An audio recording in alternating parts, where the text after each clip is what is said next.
Welcome to Week 1 of Talent Management under MTKL 5U3. Over the coming weeks, we'll dive into how organizations attract, develop, retain, and strategically manage their most critical asset, their people. But before we tackle topics like succession planning, performance management, or learning and development, we need to establish a foundation. We'll explore what human resource management, HRM, is, how it has evolved, and the challenges it faces in today's fast-changing business world. Here's a simple truth. No matter how advanced its technology or efficient its processes, every organization ultimately depends on people. Human capital has shifted from being a support function to a key driver of strategy, innovation, and long-term success. HRM has come a long way. In the past, it was largely administrative, handling payroll, paperwork, and enforcing rules. Today, HR is a strategic partner that plays a direct role in achieving organizational goals. This evolution has given rise to strategic human resource management, where people practices align with business priorities, growth strategies, and future competencies. Let's start with a key concept: viewing HR through an investment lens. Organizations must see their workforce not as a cost to control, but as an asset to grow. Just as companies invest in technology or equipment to boost productivity, they must invest in their people to drive innovation, engagement, and performance. This shift prompts critical questions. Are we hiring the right talent? Are we equipping them for the future? Are we rewarding them in ways that foster loyalty and high performance? This investment perspective changes everything. Training isn't just about compliance. It's about accelerating talent. Leadership development isn't optional. It's essential for succession planning. Employee engagement isn't a nice-to-have. It directly impacts productivity and retention. A disengaged employee isn't just unproductive, they're a liability. Strategic HR answers fundamental business questions. For instance, if a company plans to expand into ASEAN markets, HR needs to ask, do we have culturally diverse teams? Are mobility programs in place? Can our leaders effectively manage remote, multilingual teams? Strategic HR goes beyond reacting to current needs. It looks ahead. It anticipates skill gaps, shapes organizational culture, builds leadership pipelines, and ensures the organization thrives amid change. So, what exactly is human resource management?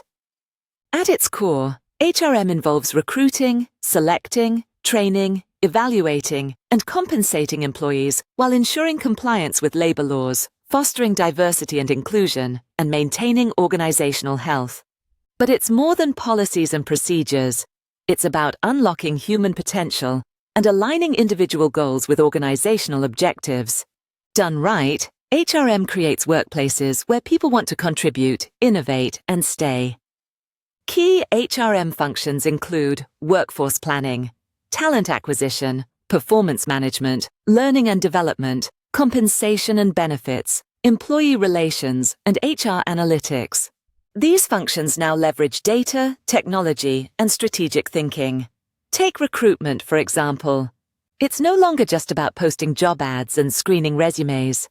Modern HR uses AI-powered tools, employer branding campaigns, and predictive analytics to attract top talent. Similarly, learning and development has evolved from occasional training sessions to fostering a continuous learning culture through micro-learning, mentoring, coaching, and stretch assignments. However, HR operates in an increasingly complex environment. Let's examine some of the competitive challenges shaping HRM today. First, globalization. As businesses expand across borders, HR must manage international teams, align global policies with local laws, and develop culturally agile leaders. For example, a Malaysian company entering the Middle East needs to navigate not only legal compliance, but also cultural norms, religious sensitivities, and workforce expectations. Second, technological disruption. Automation, AI, and digital transformation are reshaping job roles. Some jobs vanish, others evolve, and entirely new roles emerge. HR must proactively identify roles at risk and prepare the workforce to reskill and transition. Third, demographic shifts. Millennials and Gen Z now make up the majority of the workforce. They prioritize flexibility, purpose, feedback, and inclusivity. Traditional HR approaches may not resonate with them, requiring a rethinking of rewards, engagement, career development, and leadership. Next, changing employee expectations. Post-pandemic, employees demand greater attention to mental health, work-life balance, hybrid working, and meaningful work. Strategic HR must respond with empathy, adaptability, and human-centered policies.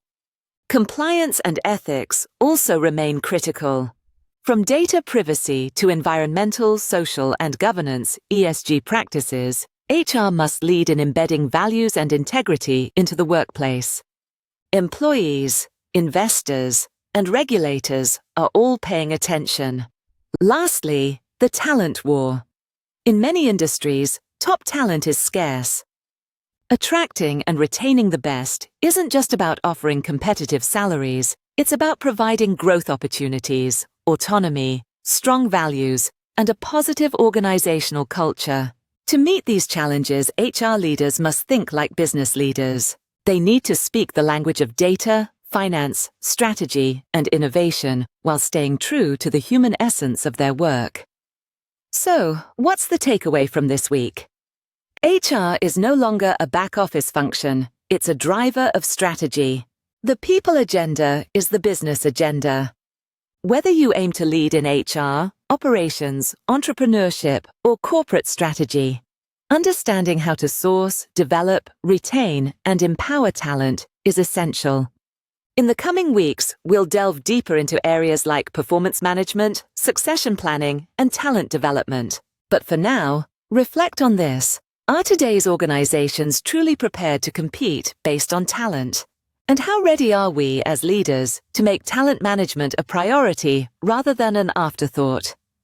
Thank you for joining Week 1. I look forward to continuing this journey with you as we shape the next generation of talent leaders. See you in the next session.